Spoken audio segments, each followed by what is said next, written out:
এবার ভারতের এই চ্যাম্পিয়ন্স ট্রফি জয় রাহুলের অনেক বড় একটা অবদান রয়েছে। জানি এই ব্যাপারটা অনেকেই আলোকপাত করেননি বা বেশিরভাগেরই হয়তো নজর এড়িয়ে গেছে, কারণ রাহুল ব্যাট হাতে সেরকম বিগ ড্যাডি ইনিংস বা কোনো সেঞ্চুরি বা হাফ সেঞ্চুরি রানের ইনিংস যেহেতু খেলতে পারেননি, মূলত তার ওই ছোট কন্ট্রিবিউশনগুলো অনেকেরই হয়তো চোখে পড়েনি। কিন্তু রাহুল এই চ্যাম্পিয়ন্স ট্রফিতে ব্যাট হাতে মোট করেছেন 140 রান, তার ব্যাটিং গড়টাও হচ্ছে ওই 140ই। তাহলেই ভাবুন তিনি ব্যাট হাতে ঠিক কেমন পারফর্ম করেছিলেন। আর তার থেকেও বড় কথা, যে ম্যাচ সিনারিওতে যে আর কি ক্রুশাল টাইমে তিনি ইনিংসগুলো ডেলিভার করেছেন, সেটা আর কি দলের জন্য খুবই ভাইটাল হয়ে গেছিল। আমরা যদি একদম ওই গ্রুপ পর্বের প্রথম ম্যাচ থেকে আর কি চিন্তা করি, বাংলাদেশের এগেনস্টে তিনি ওই 41 রানের একটা অপরাজিত ইনিংস খেলেছিলেন। শুভমান গিলের সাথে 87 রানের একটা ফ্যান্টাস্টিক পার্টনারশিপ করেছিলেন ওই 5th উইকেটে। রাহুল যখন ব্যাটিং করতে এসেছিলেন, তখন তার আগেই ভারত ওই 11 রানের ব্যবধানেই ওই শ্রেয়াস আয়ার আর আকসার প্যাটেল এই দুইটা উইকেট হারিয়ে কিন্তু বেশ বেকায়দায় পড়ে গেছিল। তখন ওই জায়গা থেকে আরেকটা উইকেট যদি ওই মানে 10 বা 20 রানের ব্যবধানে যদি মানে ভারত হারিয়ে ফেলতো, তাহলে ওই জায়গা থেকে কিন্তু আমরা ডেফিনেটলি ম্যাচটা হেরে গেলেও যেতে পারতাম। ওইখানে রাহুল একটা লাইফ পেয়েছিলেন ঠিকই ওই ম্যাচটায়, ওই জাকের আলী অনেক তার একটা ইজি ক্যাচের চান্স ফেলে দিয়েছিলেন। কিন্তু যাই হোক, ওই মানে ফিরে পাওয়ার লাইফটাকেও তো তিনি কাজে লাগিয়ে আর কি শেষমেশ ভারতকে মানে ম্যাচটা জিতেই মাঠ ছেড়েছিলেন। তো ওই জায়গায় শুভমান গিলকে খুব ভালো একটা সাপোর্ট তিনি দিয়েছিলেন, যার ফলে শুভমান গিল নিজের সেঞ্চুরিটাও কিন্তু তুলে নিয়েছিলেন ওই ম্যাচে। আর এরপর পাকিস্তানের এগেনস্টে ম্যাচটায় রাহুল ব্যাটিং করার সুযোগ না পেলেও এরপর নিউজিল্যান্ডের এগেনস্টে ওই গ্রুপের শেষ ম্যাচে, যেখানে ভারত কিন্তু মানে প্রথম পাওয়ার প্লের মধ্যেই মানে তিনটা উইকেট খুঁয়ে বেশ বেকায়দায় পড়ে গেছিল, তারপর আকসার প্যাটেল আর শ্রেয়াস আয়ারের একটা 98 রানের জুটিতে ম্যাচে আবার কামব্যাক করলেও তারপর কিন্তু ভারতের স্কোরটা হয়ে গেছিল আবার 4 উইকেটে 128, ওই আকসার প্যাটেল যখন আউট হয়ে গেছিলেন তারপর। এরপর কিন্তু ওই 5th উইকেটে রাহুল ওই শ্রেয়াস আয়ারের সাথে 44 রানের একটা পার্টনারশিপ করে ভারতের স্কোরটাকে ওই জায়গায় নিয়ে গেলেন তিনি ওই 170+এ, যেখান থেকে কিন্তু ভারত মানে ম্যাচে অনেকটাই আর কি অক্সিজেন পেয়ে যায়। আর ওই জায়গায় রাহুলের ব্যাট থেকেও 23টা রান এসেছিল। জানি এই রান সংখ্যা নিরিখে এটা খুবই আর কি নগণ্য, কিন্তু ওই পয়েন্ট অফ ভিউ থেকে ওই আর কি পার্টিকুলার মোমেন্টে এইটাই ভারতীয় দলের জন্য অনেক তখন ক্রুশাল ছিল। আর এরপর ওই শ্রেয়াস আয়ার আউট হয়ে যাওয়ার পর হার্দিক পান্ডিয়ার সাথে ওই ষষ্ঠ উইকেটে একটা তিনি ওই 10 রানের মতো জুটি করে দিয়েছিলেন।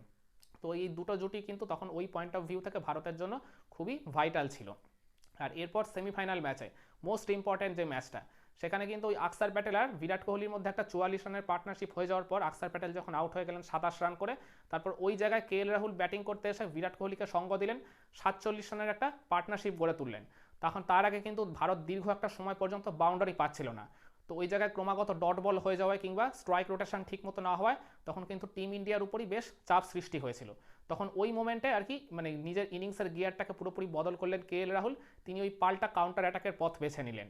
তিনি ওই জায়গায় 2টা 4 2টা ছক্কা মেরে ওই 42 রানের যে অপরাজিত ইনিংসটা খেলেন অস্ট্রেলিয়ার এগেনস্টে সেমিফাইনালে, আর সঙ্গে ওই কোহলির সাথে বললাম 47 রানের পার্টনারশিপ তিনি গড়েছিলেন। আর কোহলি আউট হয়ে যাওয়ার পর হার্দিক পান্ডিয়ার সঙ্গে তিনি কিন্তু 34 রানের আরেকটা পার্টনারশিপ গড়েছিলেন, যেটা কিন্তু আরও বেশি ক্রুশাল ছিল। কারণ ওই মোমেন্টে হার্দিক পান্ডিয়া বা রাহুলের মধ্যে যদি একজনও আউট হয়ে যেত না, ম্যাচ কিন্তু আবার অস্ট্রেলিয়ার দিকে ঝুঁকে গেলেও যেতে পারতো। তো ওই ভুলটাই আর হতে দেননি রাহুল। হার্দিক পান্ডিয়া আউট হয়ে গেল, তিনি কিন্তু একবারে শেষ পর্যন্ত মানে মাটি কামড়ে ক্রিজে পড়েছিলেন। আর ম্যাক্সওয়েলকে ওই ছক্কাটা মেরে তিনি কিন্তু ভারতের ওই উইনিং রানটা এনে দিয়েছিলেন। আর এরপর সর্বশেষ ফাইনাল ম্যাচের কথা তো বলতেই হবে। ফাইনাল ম্যাচেও কিন্তু রাহুলের খুব ভাইটাল একটা কন্ট্রিবিউশন রয়েছে ওই 34 রানের। রাহুল যখন ক্রিজে এসেছিলেন তখন ভারতের স্কোরটা কিন্তু ওই জায়গায় হয়ে গেছিল 4 উইকেটে 183, ওই 252 তখন চেস করছিল ভারত। তো ওই জায়গায় প্রথমে তিনি ওই ক্রিজে সেট হয়ে যাওয়া আকসার প্যাটেলের সাথে একটা 20 রানের পার্টনারশিপ করলেন। আকসার প্যাটেল যখন আউট হয়ে গেছিল তখন ভারতের স্কোরটা কিন্তু 5 উইকেটে 203 হয়ে গেছিল। তখন রান সংখ্যার বল সংখ্যার ব্যবধান কিন্তু খুব একটা বেশি ছিল না। ওই জায়গায় ভারত যদি আরেকটা উইকেট ওই পরপরই হারিয়ে ফেলতো, তাহলে কিন্তু চাপটা আবার ভারতের উপরই ফিরে আসতো। তো সেই কাজটাই করতে দিলেন না আর রাহুল। ওই এরপর হার্দিক পান্ডিয়াকে সঙ্গে নিয়ে ওই একটা 38 রানের পার্টনারশিপ করলেন। তো ওই জায়গায় মাথা ঠান্ডা করে রাহুল একদম শেষ পর্যন্ত ব্যাটিং করলেন। হার্দিক পান্ডিয়া শেষের দিকে গিয়ে আউট হয়ে গেল, রাহুল নিজের উইকেটটা আর থ্রো করে দিয়ে আসেননি। এরপর জাডেজাকে সঙ্গে নিয়ে ওই জয়ের জন্য প্রয়োজনীয় রানটা এই রাহুলই তুলে নিতে ওই জায়গায় কোনো রকম ভুলচুক করেননি। তো এই 5 ম্যাচের মধ্যে 4টা ম্যাচে রাহুল ব্যাটিং করার সুযোগ পেয়ে ওই জায়গায় মোট করেছেন তিনি 140টা রান। মানে হিসাব মতো দেখলে ওই নিউজিল্যান্ডের এগেনস্টে গ্রুপ পর্বের ম্যাচেই তিনি শুধু আউট হয়েছিলেন, আর বাকি 3টা ইনিংসেই তিনি কিন্তু নট আউট ছিলেন, প্রতিপক্ষ তাকে কিন্তু আউটও করতে পারেননি।